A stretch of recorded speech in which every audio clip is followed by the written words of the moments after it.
I'm excessively black in all things. I enjoy things that were made oftentimes for white people, kind of, but in a black way. You get what I'm saying? Like, I'm sorry, I'm black. But the show starts with a girl having a baby in a Panda Express bathroom at the mall. Not all of us can relate to that. I know I can't. I know most people can't. That's really specific.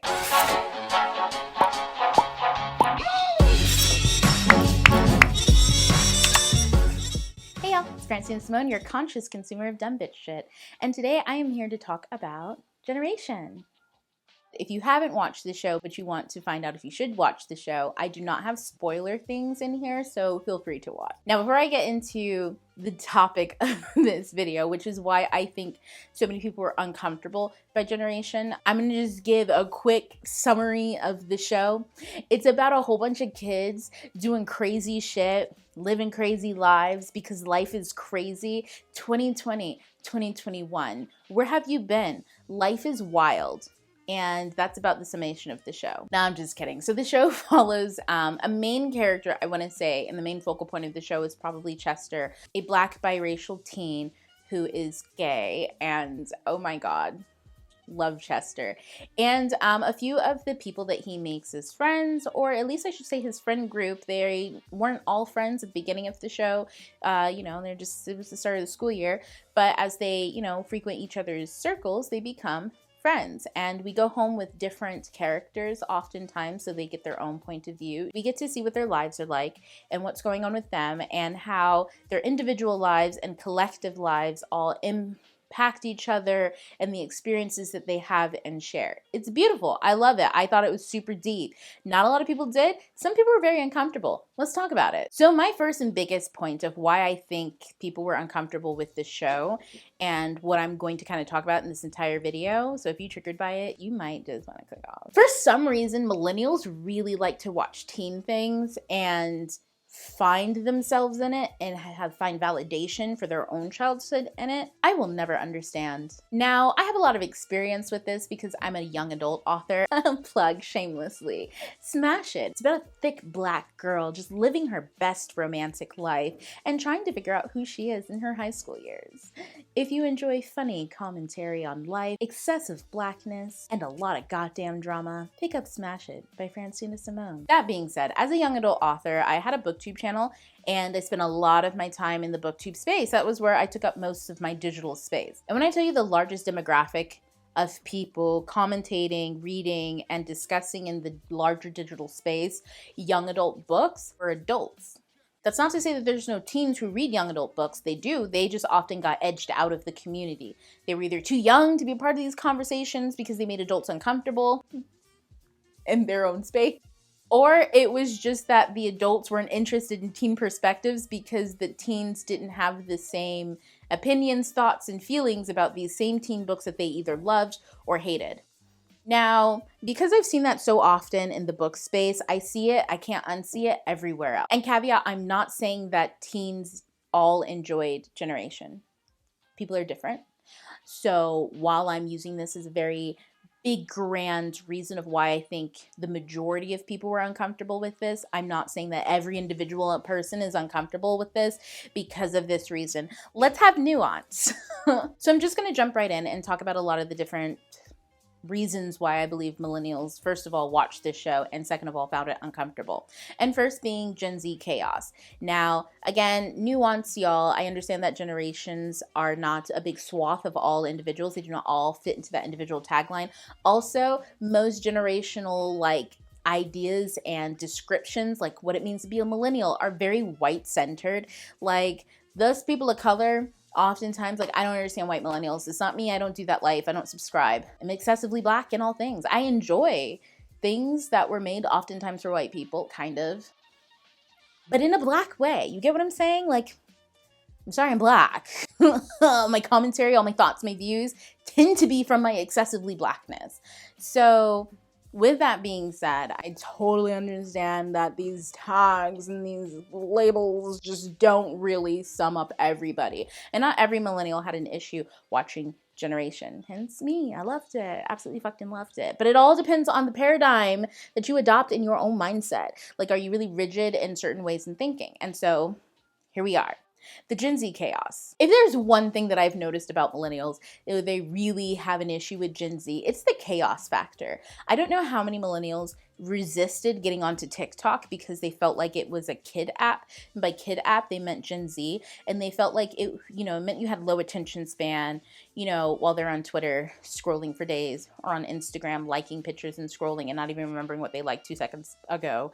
But they seem to really have this aversion to the chaotic energy that was TikTok. You're swiping, you're having a laugh and you're moving on. You're not staying and idolizing one person. You're just kind of vibing and relating and moving on. You can let it go. Like, yes, I related to her for like 5 seconds, but that doesn't mean that she's my new idol and I stan her for fucking life. Like, she's just another, person. I don't have to turn her into the next Jesus because we had the same experience. So I think when it comes to Generation, that show starts with chaos. And it's chaos that isn't even sometimes that relatable.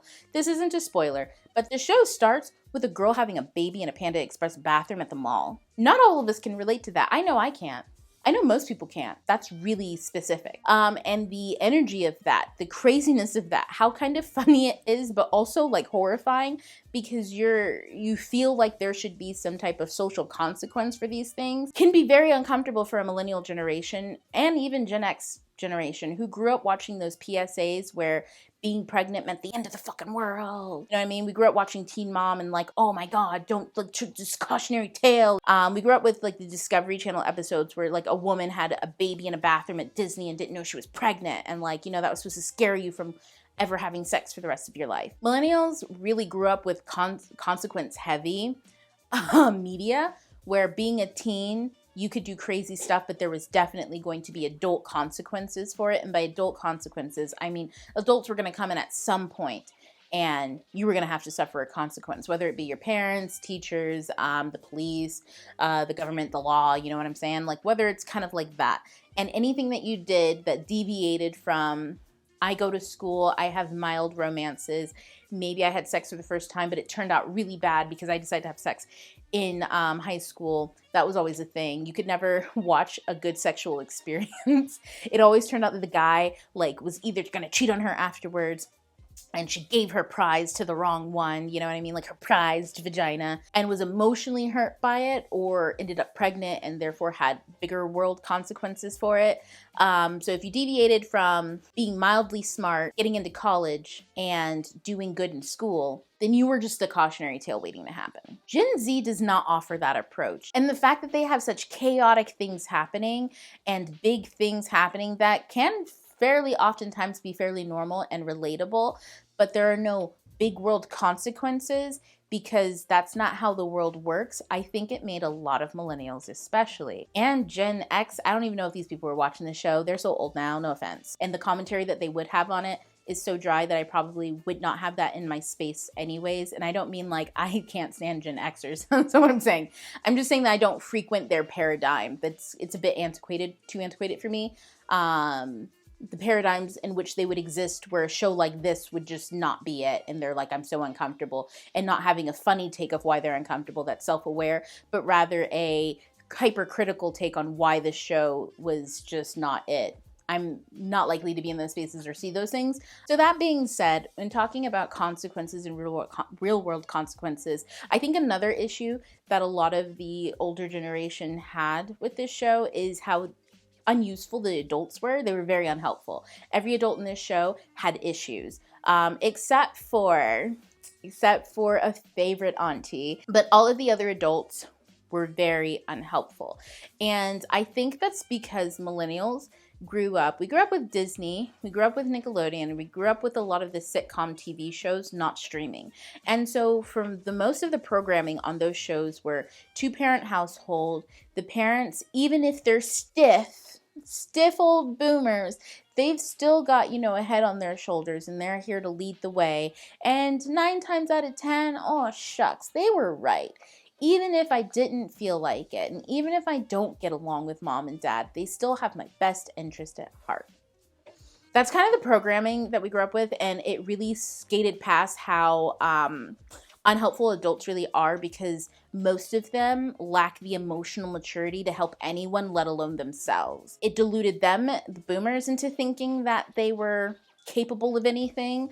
I mean, look at the world today. I think we can see how deluded they were into thinking that they were capable of things, capable of being, you know, the superhero adults they thought they were. And millennials often still look at boomers like they're still waiting for them to show up. I'm not saying that millennials still believe their parents are superheroes. I think you'd have to be real demented to kind of still see your parent like that without them actually being someone who's emotionally sound and intelligent and, you know, calm and centered and, you know, not volatile emotionally. And even when they have their mental health moments, they're still aware of themselves. And, you know, I'm working on myself and doing things, you know, like a emotionally intelligent human, healthy human being. Doesn't mean that I'm always like happy, but it means that when I'm not happy, I'm still aware and not crazy. I think that most millennials still want their parents to be that way and are still expecting mom and dad to show up in that kind of way. Whereas Gen Z's like, wow, you're so emotionally unavailable. You should really get that checked out, Susan. It seems like you need a mental health day. We all do. It's okay. Why are you yelling at me? This is really weird. I did not choose to be born here. What is going on? God, why? What is happening? You know what? I'm just gonna leave and let you do whatever that is. Go by. Gen Z has a very different approach when it comes to adults. And I think that is very off-putting for millennials because it forces them to have to see and reconcile with the fact that their childhoods were drastically a lie. Like everything that you thought and that you were forced to do and grow up in is not how things turned out. It's not how the world works. And they got hit with how the world is versus the illusion that they grew up on. It was catastrophic. Then they found out that they had mental health issues. Then they found out that they had mental health issues the entire time. And now they want people to recognize their mental health issues like it's, you know, like it's their sacred cross to bear instead of just doing the work. Like they're constantly triggered. They're triggered. They want to be triggered and they want their parents to show up and recognize what they did that caused the triggering. And it's like, sis, they're never going to show up for you because they can't even show up for themselves. You hear me? Okay? It's not their fault. They're probably suffering from lead poisoning. It was in all the toys. That being said, you are your responsibility now. Okay? Okay?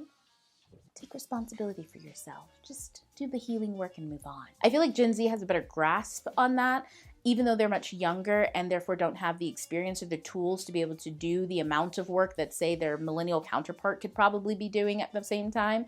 And so watching all of these adults on Generation be complete nutcases in one way or the other because they're very human and they're very all self-centered on themselves, and some of them are emotionally available, some of them are not. Sometimes somebody who is completely unemotionally available, a complete nutcase, someone who's a complete narcissist, has moments where they can be expressive and kind and giving, and they're multi-dimensional is what I'm getting at. And I understand that Gen Z has a better ability to see how multi-dimensional people are, especially adults, whereas millennials, we were not brought up to see anyone as multi-dimensional, only ourselves. I'm not like other girls, even though I do all the same shit. And so I feel like that's a big contentious issue. And that brings me to another point, which I think a lot of queer millennials or queer older generation watch this show wanting to see their childhoods validated, and it wasn't. The great thing about Generation, and what I absolutely love, is it sets a new narrative and it sets a new tone, the same way that Gen Z sets new narrative and a new tone. When you actually hang around or talk or like experience digital life, especially with Gen Z, you start to recognize that a lot of the childhood things that you went through as a millennial just are antiquated. And that being said, that doesn't mean that it's a bright poppy utopia. People know about queerness, and being queer isn't some anomaly or something that you hide away. It just is. That doesn't mean that you are not bullied. That does not mean that you do not suffer microaggressions. That does not mean that you are not marginalized. That does not mean any of those things. It just means that those things happen and there's queerness. Whereas in previous generations, just like with blackness in previous generations, you can be black in white spaces, but there's no blackness. Like you're not black. You look black, but you're not black. You're not like other Black people. Whereas today, I can be Black and excessively Black in white spaces and be like, look, I'm still going to suffer microaggressions. I'm still going to suffer being the marginalized person here. There's still systematic oppression. There's still all of these issues, but I'm still going to be excessively Black in this space. Like, I'm sorry, girl, if that makes you uncomfortable. Not sorry. Like, that's just how it is. And you're going to have to make space for yourself or make room or just not. I don't give a fuck. I'm taking up space myself. And that's kind of what I'm getting at is the newer generation. And I guess the closer you are to Gen Z in general is you take up space regardless of what the world is saying or doing. And for older generations, you don't do that. You just kind of like quietly come in and try to blend the fuck in. Because, and this is where I think the older generations deserve a little bit of leeway, because being isolated back then and not fitting in was extremely dangerous. I mean, Pride Month did not always exist. You get what I'm saying? And in some cases, if Pride Month tried to exist, it would have turned into an atrocity. So for people to be able to celebrate their own queerness today, even in the face of adversity, that is so much different than being in adversity and being terrified and not being able to celebrate your queerness. You're not allowed to take up space at the table as a queer or as a person of color, even if you are those things and even if people can tell you are those things. It's just a completely different tone, completely different paradigm. And so for older generations to watch this show, they're not going to find their childhood validated. They're not going to see the same situations that they were in or the navigating of the same nuances. There were some scenes like Chester going into a store dressed in his Rocky Horror outfit. And even me, I still felt those moments of tension where I know from my programming that something should happen and this should not just be a regular scene, when in all reality for this show, for this paradigm, this is just a regular scene. So in this scene, Chester walking around the grocery store, making jokes and stuff like that, and just existing as himself, is him taking up space, being queer and vibrant, and other people recognizing that space is going to be taken up by people who are not like him. And by recognizing, I mean it's normalized. Notice how there's no hecklers. Nobody's, you're waiting for that moment as an older generation viewer. You're waiting for the moment where somebody like says something or somebody looks at them weird. And in all fairness, that does happen occasionally in other scenes. Hey, I like robot now. I like a clean show. It's fucking hilarious. Are you guys brothers? No? Do we look like we're brothers? We're on a date. Oh, so are you gonna touch penises? But this newer generation gets to take up space and be their marginalizations excessively, be themselves, and deal with issues as they come differently than older generations. Which means that an older viewer is not going to see or get the gratification that they want or the validation of what they went through in this show, which can make someone highly uncomfortable. I get it. Now, the last thing that I noticed is that a lot of the drama was based around romantic debacles and friendship debacles and just the general kind of drama that you get into when you put a bunch of people in a room who are all drastically different from each other and have them start communicating and interlacing with each other, intersecting with each other. I don't know what I'm saying. First and foremost, this cast is super diverse. We get to go home with people of color. Chester is a Black biracial queer, and we get to go home with him. We get to go around school with him. We get to go around town with him.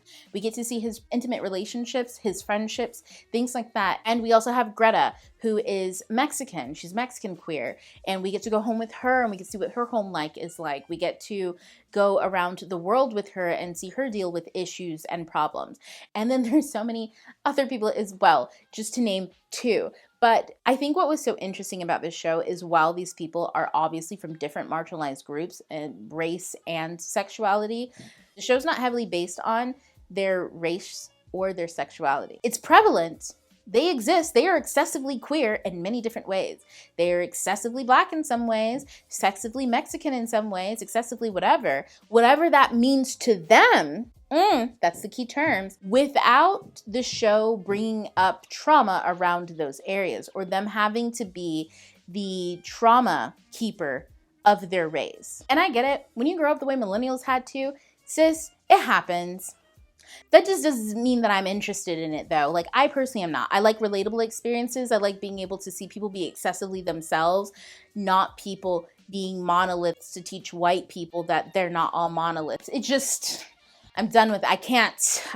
I don't want to be represented as a monolith. I don't want to see the one black girl be like, you know, all the blacks, or just like, oh, the racism I deal with every day. Like, there's more to her than that. There's more to her life than that. I want to see that. And I no longer want us to normalize things for white people. I want us to normalize it for us. Be excessively black for black people. Like, that's normalizing some shit. Not doing it for whites. It just ain't it. It just ain't it. For every individual, there's a different reality, and for every generation, there's a different kind of dream story that they've got going on about the reality that they live in and the lived experiences that have been had. And so they will discredit the lived experiences of other generations or other lived realities unless you expand to include multiple, because expansion is a thing that we can do. And if only everybody could expand, then we could all become one, and we can all understand the struggles and trials and tribulations of those around us. Anyways, but you know, like, that's a lot of work, and most people don't like putting in that work. And I think that the reactions to Generation as a show is a sign that a lot of people don't even want to put in work of resolving their own traumas and moving forward into the future. They would rather stay into those places and just keep kind of living in that merry-go-round, which, you know, no judgment. Shit happens. People work through their shit at their own time. Now, that being said, y'all, there's so much more that I could talk about with Generation, but I kind of just wanted to focus on that point. This video is long, and I kind of want to wrap it up. But I also want to know what your thoughts and opinions on Generation were, especially if some things made you uncomfortable or you felt like some things lacked depth, or if you absolutely fucking loved it. I mean, to be totally honest, I really only want to hear if you absolutely fucking loved it, because I'd like to kiki in the same energy and in the same space. But I also recognize that that can stall my own expansion, you know what I mean? And I want to be an expanded being. That being said, leave your comments down below, engage, you know? And also tell your friends, come for the laughs, stay for the ascension, yes. And I will see y'all in another video. Bye.